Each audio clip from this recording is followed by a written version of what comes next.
Présidente. Mes chers collègues, nous sommes réunis aujourd'hui pour nous prononcer sur une question devenue classique en quelque sorte pour notre commission des lois depuis la révision constitutionnelle de 2008 qui soumet la nomination à certains emplois publics par le président de la République à l'avis des commissions parlementaires compétentes.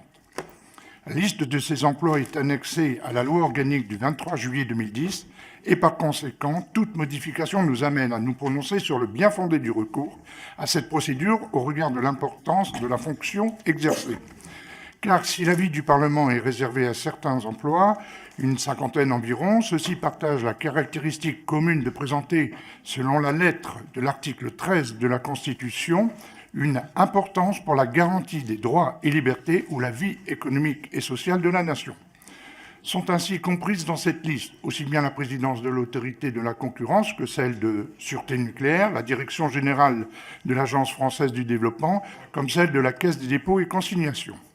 À ce jour, le contrôle que le Conseil constitutionnel opère sur le recours à cette procédure de nomination n'a conduit qu'à une censure, soit celle de la présidence de l'INA, prévue par la loi relative à l'indépendance de l'audiovisuel de 2013, dont il a estimé qu'elle n'entrait pas dans le champ défini par la Constitution.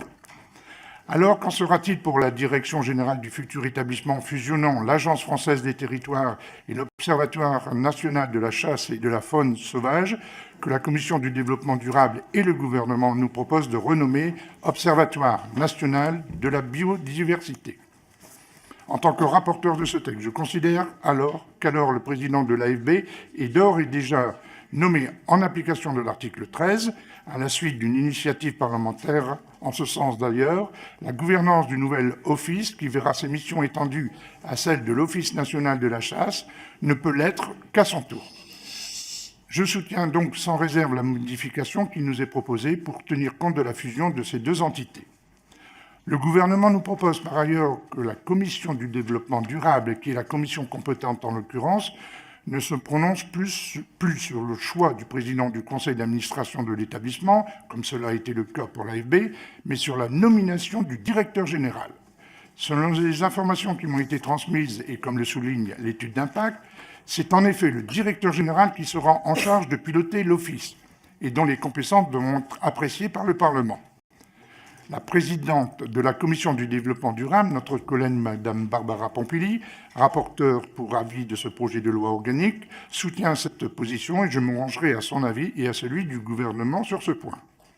Nous aurons l'occasion, mes chers collègues, d'aborder dans le détail le fonctionnement, les missions du futur établissement qui sera créé au 1er janvier 2020.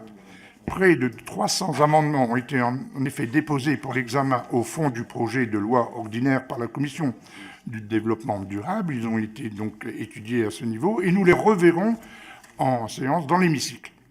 Le champ du projet de loi organique qui nous occupe aujourd'hui est même plus resserré, comme le montrent d'ailleurs les 5 amendements soumis à notre examen. 3 portent sur le nom de l'établissement et 2 sur l'entrée en vigueur de cette procédure particulière de nomination. Je vous invite donc, mes chers collègues, à adopter sur réserve ces modifications de coordination avec le travail de nos collègues de la Commission de développement durable, l'article unique de ce projet de loi. Je vous remercie. Je vous remercie, monsieur le rapporteur. Je vais donner la parole au groupe.